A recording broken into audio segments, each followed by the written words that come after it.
د لوی او بخښونکی خدای په نامه. یو کب او یوه ډالۍ.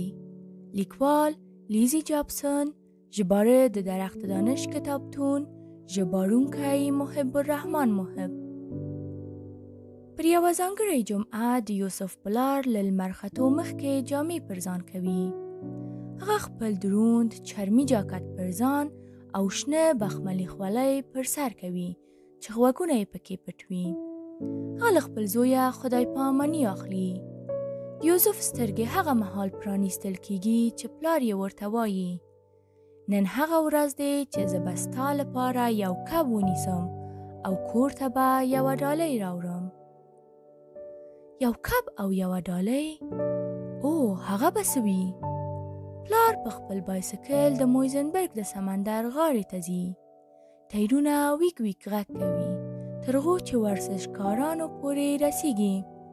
مرغۍ په اسمان کې تاویږي.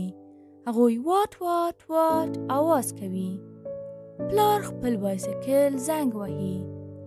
ته به یوسف لپاره بیرته څه راوړې؟ په تمه شه او وګوره چې څه به وي. کب نیونکی لمر خواته ویني. هغوی خپل جال ګوري، خپل دامونه ګوري، هغوی خپل بارو ګوري، باد ته غوږ ږدي، هغوی خپل کشتۍ اوبو ته اچوي. یوسف نیکه او پاسالي په جال سره کبان نیسي.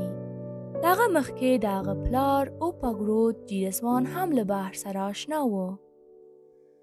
کشتۍ د څپو په وړاندې پر مخ ځي. د پلار لاسونه پارو ته فشار ورکوي. پښې په څنډو موښل کیږي.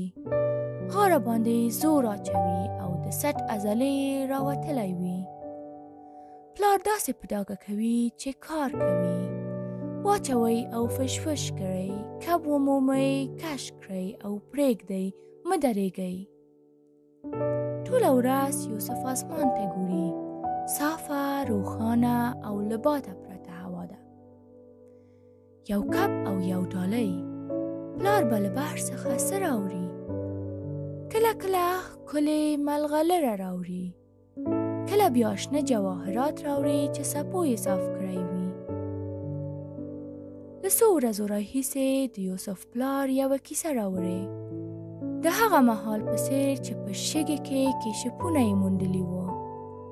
سلګونو په توپان کې مینځل شوي. واټ واټ مرغانو وژړل.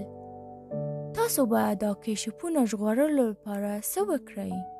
پلار وایي موږ هغه کیشپونه وژغورل. زه تاسو ته رښتیا وایم، موږ وروستی ځل بیا ځلې بحر ته لاړو. پلار تر یو سندله راوړي. هغه د پارو وهلو پر مهال تر سندرې وایي. هغه د جال کشولو پر مهال سندرې وایي. هغه د پړو د ټولولو پر مهال سندرې. هغه پر بایسکل کور ته د تلو پر مهال سندرې وایي. واچوئ او فشفش کړئ، کب ومومئ، کش کړئ او پرېږدئ، مه درېږئ. اوما صوفیا د خپلې شپې لپاره یو ښه غوړ کب غواړي. مور نوی جامې غواړي. اوما وایي لیونی کېږه مه، هغوی به بختور وي که یو چنګښ هم ونیسي. او ډېر احتمال دا دی چې د کب له لکۍ جمعه به وي. په بحر کې ډېر کبان نه دي پاتې. یوسف د اوما لاس نیسي او له سړک څخه پر کابین تیریږي. واټ واټ د بامونو پر سر ناست مرغان ژاړي. د شپې لپاره څه شته؟ پروسه کال کب نیونکی او صرف کوونکی سره شخړه وکړه. په غوسه و او چغې یې وهلې. واټ واټ مرغانو وژړل.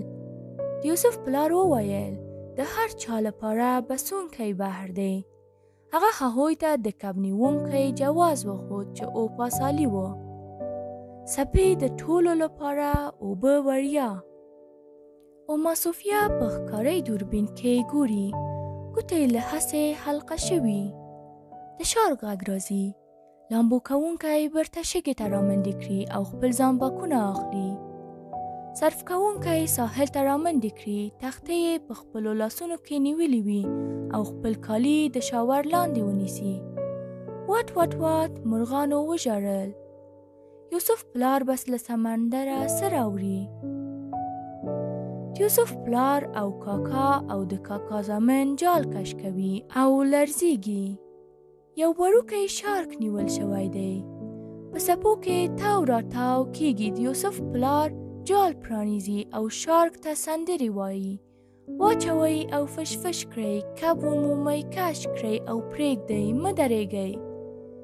کله چې شارک آزاد شي بیا ځلې تر څپو ترمنځ لامبو کوي او په جال کې یوازې یوه زیړه لکۍ پاتې شي. ام صفیه به خوشحاله شي.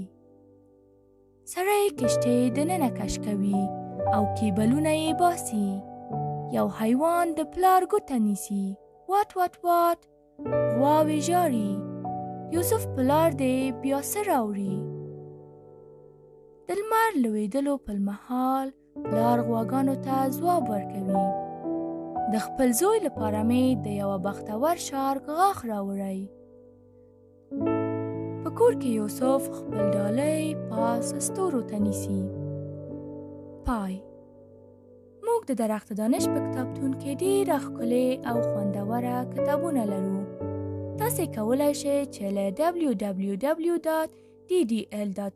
څخه لیدنه وکړئ او داسې کتابونه هلته ولولئ، واورئ او ډاونلوډ کړئ.